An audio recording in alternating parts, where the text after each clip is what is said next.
Хэсгийнхнээс асуулт байна. Энэ төрийн захиргааны төв байгууллагын чиг үүрэг хоорондоо хэр уялдаа холбоотой байна.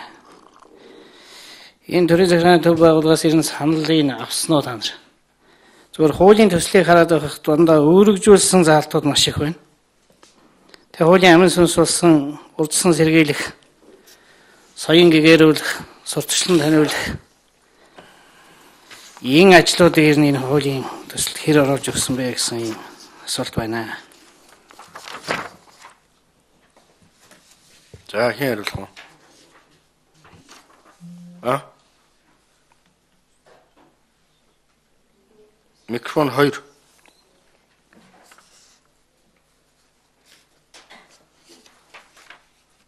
За Батнасан гишүүний асуултанд хариулъя.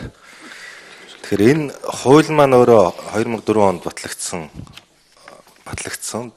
хууль байсан анх удаа.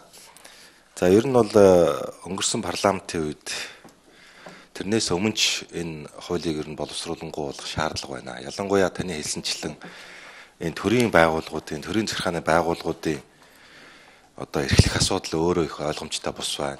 Хүлээсэн чиг үүрэг бас тодорхойгүй байна. Уялдаа холбоо бас сайн биш байна гэдэг ийм шүүмжлэл бас яригдсан.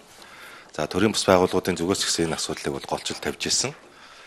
За тэр утгаараа ер нь нэг сүүлийн одоо нэг 6-7 жилийн хугацаанд бас яригдаад өнгөрсөн парламентын үед бол бас нэлээд яригдаад энэ одоо төрийн байгууллагуудын үйл ажиллагааг уялдуулах дээр бол нэлээд гол бас зарчмын саналууд, шин томьёоллууд бол гарч ирсэн.